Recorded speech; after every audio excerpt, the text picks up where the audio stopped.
وعلتك يافع تعل بما أجني عليك وتنهل وإذا ضاقتك بالسقم ليلة لم أبت لسقمك إلا ساهرا أتململ كأني أنا المتروك دونك بالذي تركت به دوني وعيني تحمله تخاف الرضا نفسي عليك وإنها لتعلم أن الموت وقت مؤجل فلما بلغت السن والغاية التي إليها مدى ما فيك كنت أؤمل جعلت جزائي غلظة وفظاظة كأنك أنت المنعم المتفضل فليتك إن لم ترع حق أبوتي فعلت كما الجار المجاور يفعل فأوليتني حق الجوار ولم تكن علي بمال دون مالك تبخل.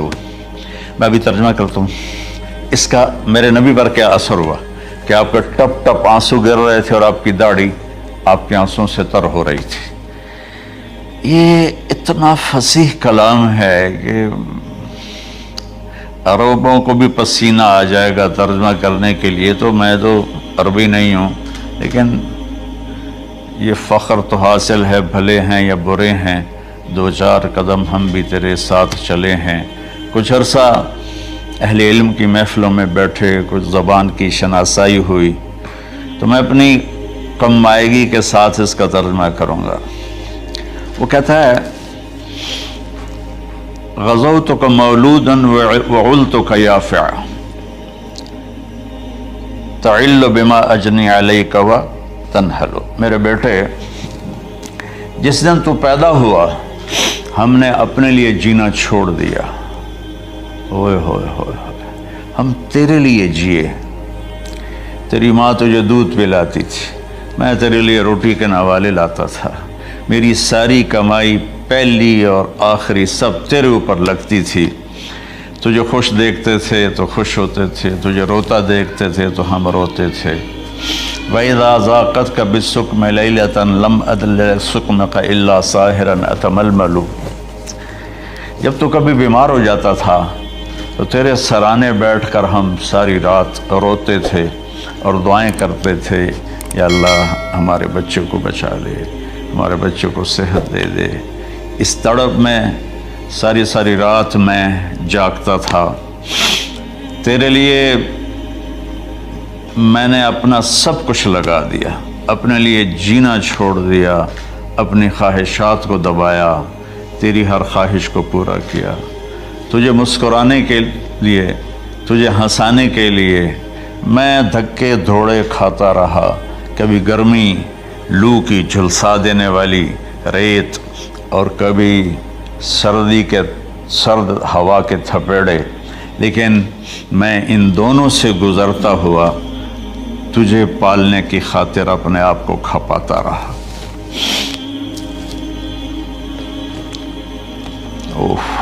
فلما بلغت السن والغایۃ التی الیہا مدی ما فیک کنت اؤمل.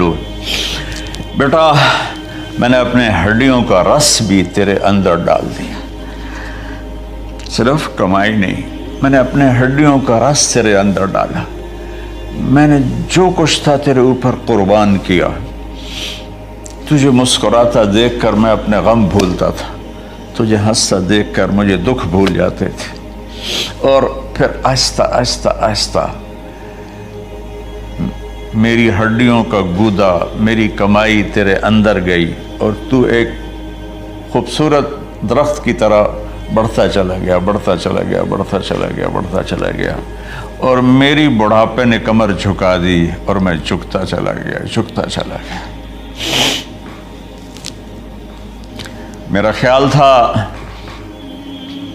کہ جیسے میں اس کی انگلی پکڑ کے چلتا تھا، اب میری باری ہے، یہ میری انگلی پکڑ کے چلے گا. جیسے میں اسے سینے سے لگاتا تھا، پیار کرتا تھا، جھولے جھلاتا تھا، باغ میں لے جاتا تھا. یہ ساری اس کی تعبیرات کے اندر داخل ہیں، الفاظ میں نہیں ہیں. تو مجھے خیال آتا تھا جب میں بوڑھا ہو جاؤں گا نا تو میرا بیٹا بھی مجھے ایسے ہی لے کے پھرے گا. میرا بیٹا بھی میری سنے گا. یہ 100 دفعہ پوچھتا تھا یہ کیا ہے، اور میں ہر دفعہ جواب دیتا تھا یہ ہے.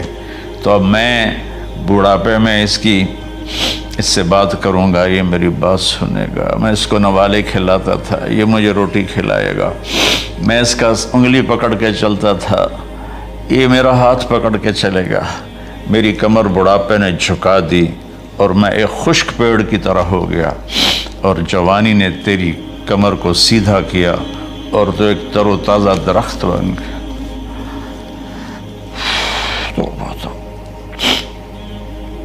تو مجھے خیال آیا کہ میں نے 20 سال اس بچے کو پالا ہے، ابھی اپنی ماں اور باپ کو دیکھے گا، لیکن ایک دم اچانک کیا ہوا،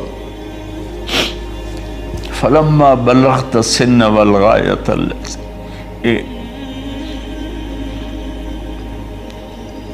الیہا مدی ما فیک کنت اؤمل، جب تو اس عمر کو پہنچا جس میں ہماری امیدیں تیرے ساتھ لگ گئیں، ہمیں بڑھاپے نے بے آسرا کر دیا اور تیری جوانی نے تجھے ہمت دے دی، تب ہمارا خیال آیا کہ اب یہ ہمارے ساتھ وہی کرے گا جو ہم نے اس کے ساتھ کیا، لیکن کیا ہوا،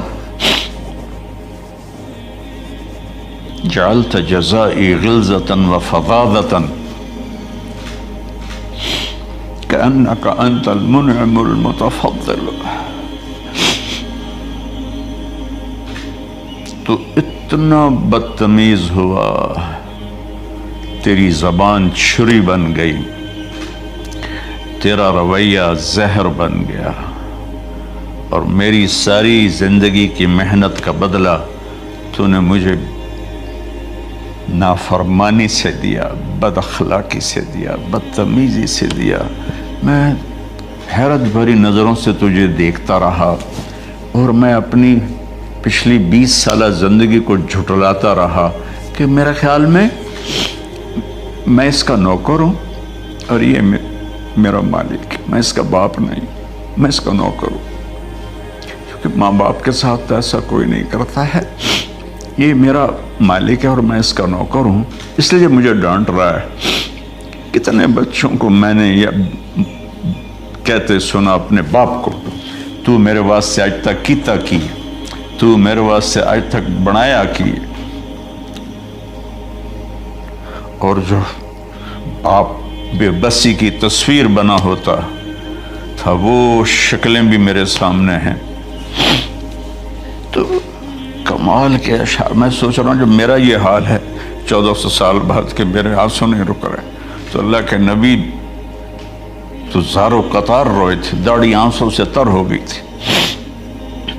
کہا بیٹا جب تو نے میری ساری زندگی کی محنتوں کا بدلہ بدتمیزی سے دیا، گالی گلوچ سے دیا، دھکے دے کر باپ کو گھر سے نکال دیتے ہیں، تو بیٹا میں یہ سمجھا کہ تو نے ایک خواب دیکھا تھا، تو نے ایک خواب دیکھا تھا کہ تو باپ ہے اور یہ بیٹا ہے، اصل حقیقت یہ ہے کہ یہ مالک ہے اور میں نوکر ہوں۔ پھر آگے کہتا فَلَيْتَكَ إِن لَمْ تَرَ حَقَّ أُبُوَّتِي فَعَلْتَ كَمَا الْجَارُ الْمُجَاوِرُ يَفْعَلُ۔ اچھا چلو بیٹا، تو نے مجھے باپ تو نہ سمجھا، چلو ایک پڑوسی سمجھ لو۔ عرب میں پڑوسی کا بہت خیال کیا جاتا تھا، اور یہ عرب کی شان تھی کہ اپنے پڑوسی کو وہ عزت دیتے تھے جو اپنے گھر میں ایک دوسرے کو عزت دیتے تھے۔ تو اس نے پھر اس کی طرف اشارہ کیا کہ اگر میں تیرا باپ نہیں ہوں، تیرے رویوں کو دیکھ کر تو یہی لگتا ہے کہ میں تیرا نوکر ہوں، تو میرا مالک ہے، تو چلو اتنا تو کر دے جتنا ایک پڑوسی کے ساتھ کرتا ہے۔ فَأَوْلَيْتَنِي حَقَّ الْجِوَارِ وَلَمْ تَكُنْ عَلَيَّ بِمَالٍ دُونَ مَالِكَ تَبْخَلُ۔ تو پڑوسی پر تو عرب خرچ کرتے ہیں، تو بھی تھوڑا سا میرے اوپر خرچ کر دیتا اور تو بخیل نہ بنتا، اور میرے خوابوں کو چکنا چور کر دیا، میری امیدوں پر پانی پھیر دیا، میرے بڑھاپے کو ذلت اور رسوائی میں بدل دیا۔ اچھا میرا پتر جا خوش رہو۔ ماں باپ کہاں بد دعائیں کرتے ہیں؟ تو میرے نبی کی آنکھوں سے آنسو، یہ ساری داڑھی تر ہو گئی، تو آپ نے اس کے بچے کو گریبان سے پکڑا اور جھٹکا دے کر دھکا دے کر دفع ہو جا، انت و مالک لابیک، تو اور تیرا سب کچھ تیرے باپ کا ہے۔ حضرت علی رضی اللہ تعالیٰ عنہ سے کسی نے پوچھا کہ آپ کے بیٹے حسن کیسے بیٹے ہیں؟ کہا حسن میرا وہ بیٹا ہے کہ جب میں چلتا ہوں تو میرے آگے نہیں چلتا، میرے پیچھے چلتا ہے۔ جب کہیں بیٹھنے کا موقع آتا ہے تو یہ پہلے نہیں بیٹھتا، پہلے مجھے بٹھاتا ہے پھر خود بیٹھتا ہے۔ جب کھانے پر بیٹھتے ہیں تو یہ روٹی کی طرف ہاتھ نہیں بڑھاتا جب تک میں نہ بڑھاؤں، یہ سالن کی طرف ہاتھ نہیں بڑھاتا جب تک میں نہ بڑھاؤں۔ میں کمرے میں ہوں تو یہ چھت پہ نہیں چڑھتا کہ میرے باپ کی بے ادبی ہو جائے گی۔ میں حالانکہ چھت پہ چڑھنا ضرورت کے لیے ہوتا ہے، لیکن قربان جائیں اہل بیت کے ایسے ہی اخلاق ہوتے ہیں، آل رسول ایسے ہی ہوتے ہیں۔ میرے عزیزوں نوجوانوں سے کہہ رہا ہوں جن کے والدین زندہ ہیں، ہم تو محروم ہو گئے، وہ قبروں میں چلے گئے، لیکن میں اتنا مصروف رہتا ہوں۔ اب یہ کرونا کی وجہ سے گھر میں بیٹھے ہوئے ہیں، یعنی میری زندگی ایسے پہیے کی طرح گھومی ہے، اور پھر دل کی تکلیف، پھر اس کے ساتھ سر کا درد شدید۔ اس کے باوجود میں روزانہ 10 نفل اپنے باپ کے لیے پڑھتا ہوں، 10 نفل اپنی ماں کے لیے پڑھتا ہوں، اور 4 نفل اپنی خالہ کے لیے پڑھتا ہوں کہ ساری زندگی سجدوں میں سر رکھ کے اس کا ثواب ماں باپ کو پہنچاؤں، تو ماں باپ کا حق ادا نہیں ہو سکتا۔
بہت سارے ای میلز اور میسج آ رہے تھے کہ ہمیں شوگر کی دوائی بتائیے. تو اگر آپ کو شوگر کی بیماری ہے یا دھات کی بیماری ہے یا مردانہ طاقت سے ریلیٹڈ کوئی بھی بیماری ہے تو ہمارے پاس ان سب بیماریوں کی دوائی موجود ہے، جس سے آپ کی بیماری گارنٹی کے ساتھ جڑ سے ختم ہو جائے گی. آپ کو یہ دوائی صرف ایک بار ہی منگانی ہوگی. ایک بار ہی دوائی منگانے سے انشاءاللہ آپ کی بیماری جڑ سے ختم ہو جائے گی.